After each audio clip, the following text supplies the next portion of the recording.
Brexit, ladies and gentlemen. Britain joined the common market, as it was known then, on the 1st of January 1973. Over the course of the last year, we have all been party to the numerous discussions by both the Remain and Leave side of the referendum on the future of Britain in Europe. The great British public have spoken and voted by a majority of 1.5 million to exit the European project.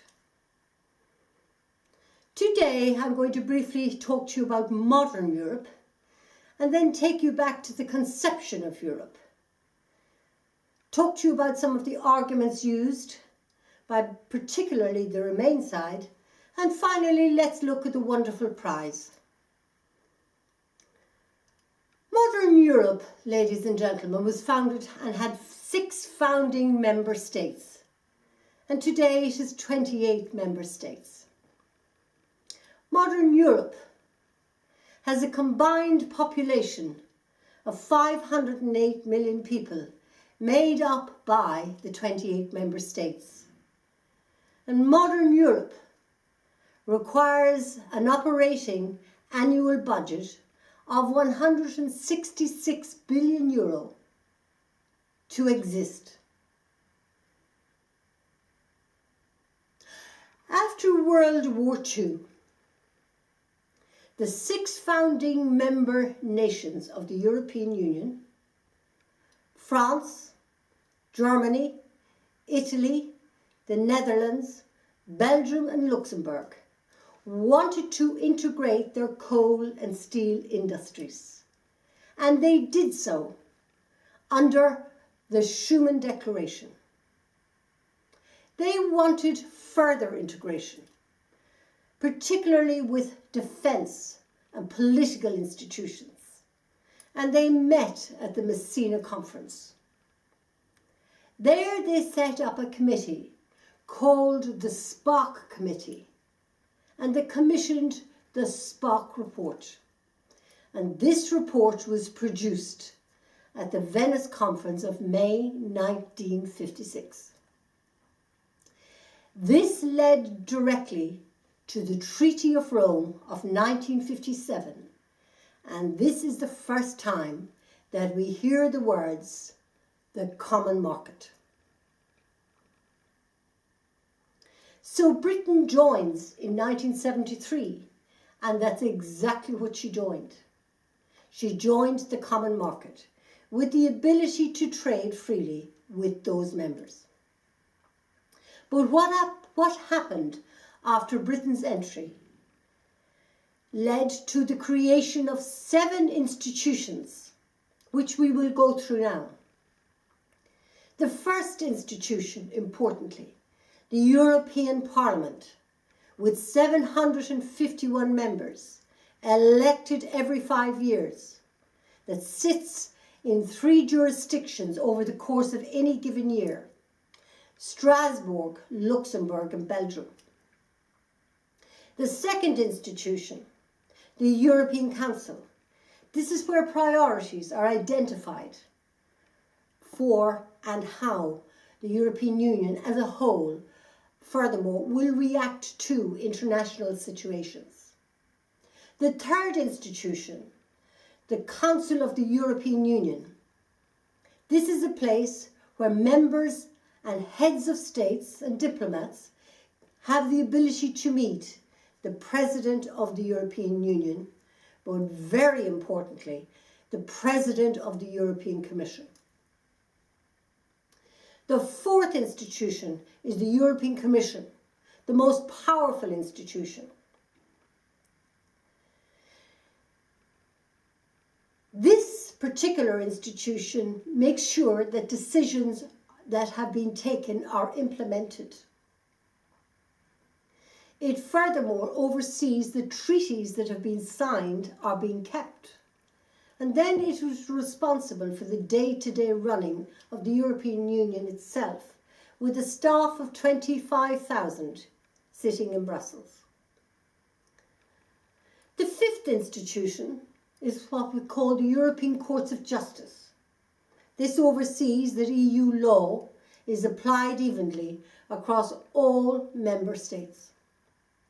The sixth institution is the European Central Bank, headquartered in Frankfurt.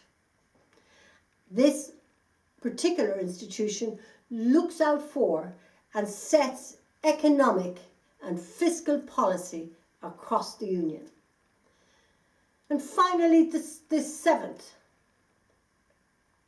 institution, which is called the European Court of Auditors, is supposed to look after the welfare of EU citizen taxpayers and is responsible for the European Union budget. So, having given you a history from its conception to today, you get the sense of the enormity of this organisation, of the complexity of this organisation. And in a sense, you get a sense of the undemocratic, the unaccountable, and the lack of transparency of this vast organisation. So now let us look at three arguments used in the debate on the future of Britain. The first one was that Britain needed to be part of the Union in order to exert its influence. But statistics tell us that Britain's influence had been greatly reduced. If we look at the year of 2004, Britain had representation on the powerful European Commission of 9.6%, but yet France in that same year held close to 14%. And if we fast forward matters by a decade, we know that in the year of 2014, that Britain's influence had been reduced and her representation on the European Commission was nothing other than 3.4%, while France again still retained close to 14%. If we take the next argument, we now know that the next one that was used was that with a weak pound, you would inevitably have the decimation of industry within the UK. And nothing could be further than the truth, because a case in point is that when you had German unification, billions of euros were spent, and yet the Germans chose a weak euro to trade out of that massive debt. So a weak pound is good for Britain. It's good for exports. And when you drive exports, you improve the balance of trade deficit and you improve the current account of your country. The third argument that was used was the migrant issues and the border issue.